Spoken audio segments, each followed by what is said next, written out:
Alright, what's going on, guys? Welcome back to the channel. Today we are here for a little practice session. So, as you know from one of my last videos, I was working on trying to get my knee bend a little bit more, get a little lower to the line. Let me see you get low. You scared. Drop your ass to the floor. You scared. So we're going to work on that again today. From the last time I worked on that, we had a bunch of tournaments, so I haven't really been able to work on it very much, but we're back at it, going to try to work on it a little bit more. I did fall out of my shot quite a bit during the last tournament, and so it's definitely something I know I need to get better at that knee bend, a little more stable, a little more balanced. So we're going to work on that. But we're also going to work on two other things. And I know I'm typically the kind of guy who says don't work on too many things at the same time.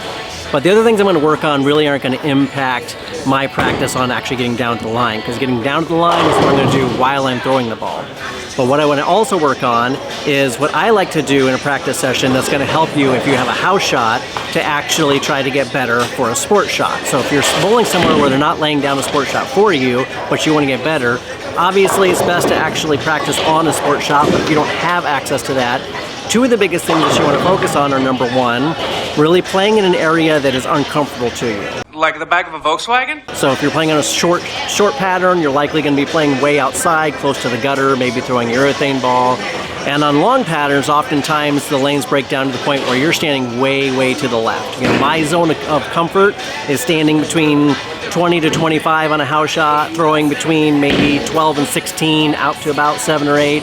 That's my zone of comfort, and I can do that over and over again. If you get to sport shots, suddenly you need to play out around the first arrow or play deep into the fourth arrow or even left of that, then it's a little less comfortable, and I need to get more comfortable doing that. And so what I want to do today is I'm going to be focusing obviously on my knee bend during the shot, but before the shot I'm going to be focusing on standing way to the right and targeting around first arrow or even farther out to get comfortable throwing to the gutter. And then I'm also going to throw some first shots that are way to the left, where I'm going to be practicing more around the middle of the lane, the fourth arrow to maybe even a little left of fourth arrow.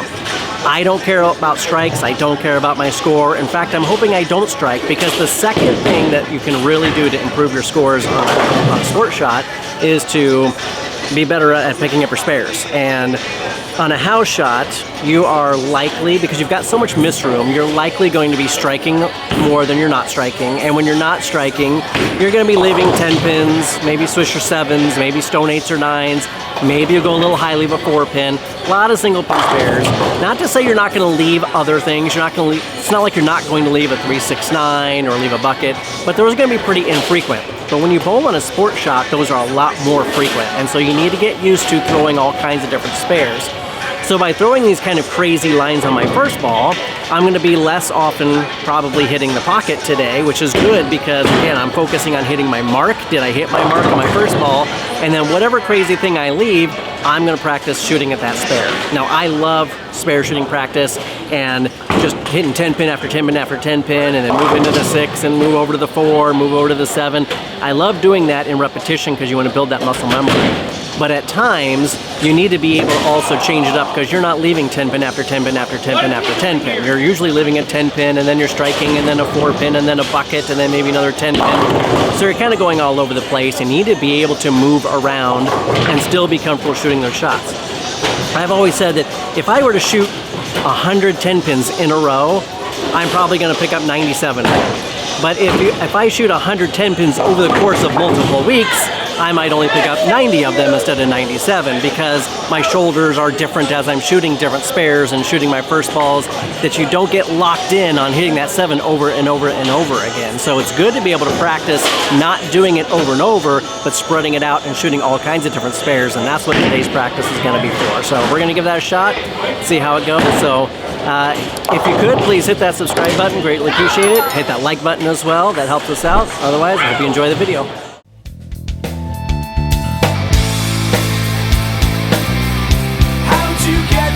So cool.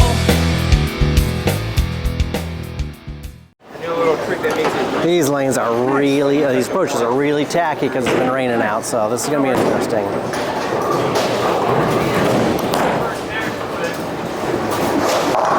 Okay, so like I said, I don't care about the strike. I care about hitting the first arrow, which I did. Balance is pretty bad because I'm still worried about these approaches.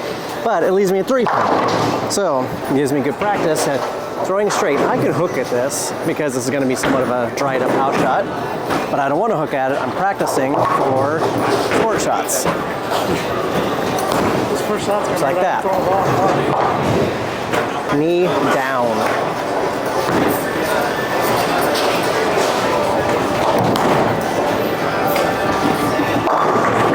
Good, 4-pin, all right.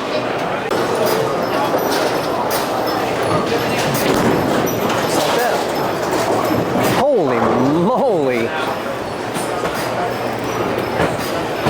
Well, I threw that 4-pin where I wanted. Just, these lanes are hooking a lot.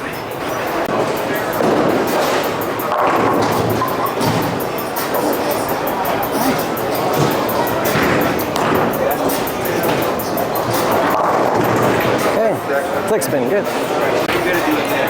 So these balls have consistently been going over the mark, which is good. Well, I move in a little bit. So first arrow is looking good.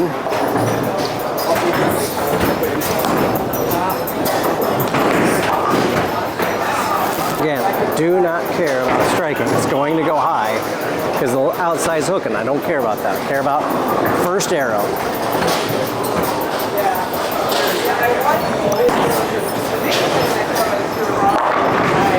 First arrow. First arrow, knee down.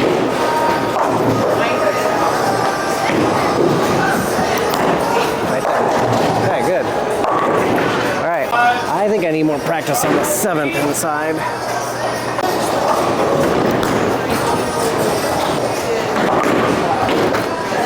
I'm gonna move even farther right though. So I'm gonna stand on 8. I'm gonna try to get it right of first arrow. This is probably gonna hook through the nose. Right there, good. Do it again. Right of first arrow.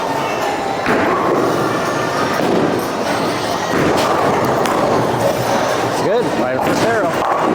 Stay, okay.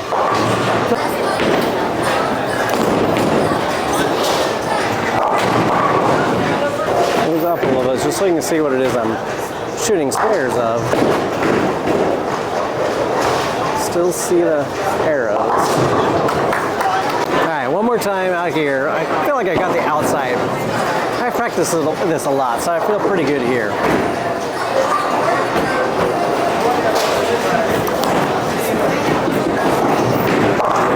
Good, good. All right, so the other thing, I've been working on first arrow. I'm gonna move now to 4th arrow, maybe left 4th arrow, because I hate, on this lane, I hate being up against the approach because I have a tendency to take some steps left and back to the right a little bit. So if I'm, usually 33 is about as far left as I can stand. Any farther than that, I'm gonna be hitting the ball return.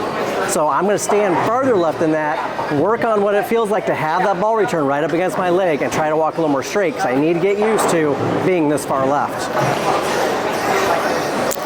So 20, 25, 30, 35. So we're gonna go all the way to 40. At 40, my leg is touching the ball return.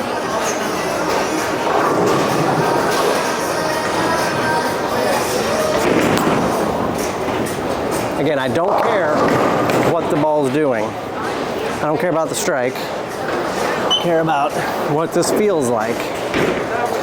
And now it leaves me, I want to shoot at this as if I've got the super washout. The super washout, I like to stand about 38. Try to throw between 5th and 6th arrow.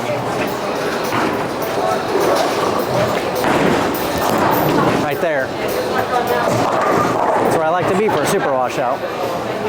Standing on 40, I'm aiming, with 40, I'm going to try to aim about 5th arrow for this one. Now, this is not the ball I would be throwing here normally on this kind of shot. I was just right of 5th, that's good. Okay. And left me wash out, which I need practice on. See, this is exactly what I'm talking about. I'm going to leave some washouts in a sport shot.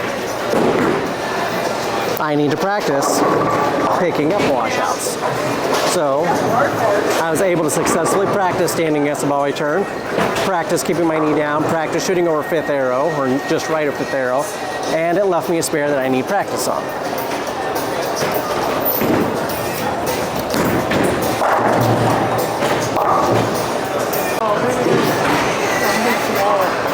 Alright, staying on 40, staying around just right of fifth arrow. I might miss the head pin right again, that's okay. I'm working on walking straight, knee bend. That was well right.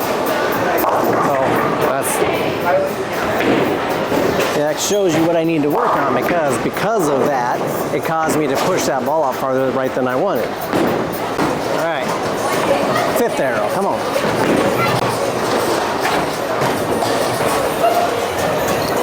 That's better. Look at that, I hit the fifth arrow.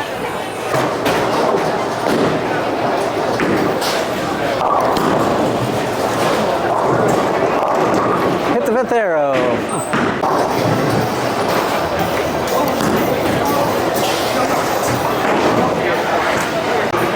Okay, we're gonna come in. We're gonna do a 4 and 5 move. So I'm gonna move to, what is this? This is 36. 36, and I'm going more for fourth arrow.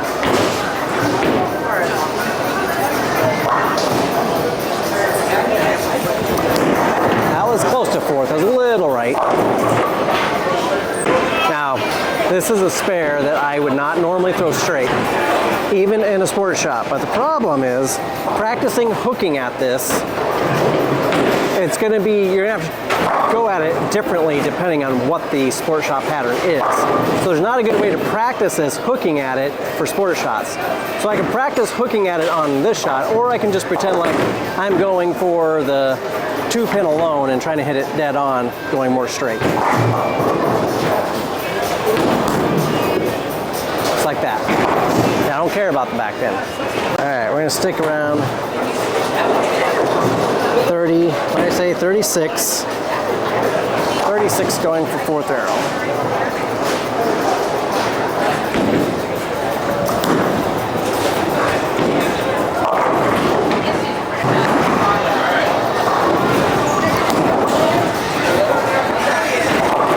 Good, leave it. Oh, I wanted the back one. It's actually good that it fell, because if it was a bucket, I'd hook at it. But without the bucket, I'd throw straight at it. So, I get to throw my practice spare at this. Just like that. I'm gonna go back out to 40. I like being up, like practicing that. 1, 2, 3, 4, 5, right there. Okay. Between fourth and fifth. I don't need to be fifth. Between fourth and fifth, because we're going to try to knuckle this thing and keep your knee down.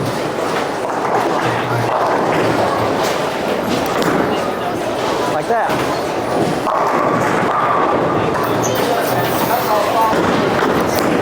Like that.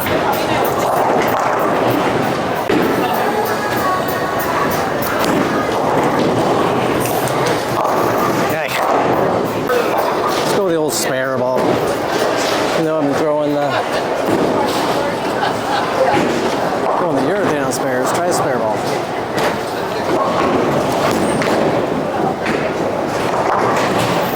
Alright guys, well, I forgot to record an outro at the bowling alley, so here I am at home, hoping that you guys got some value out of this video.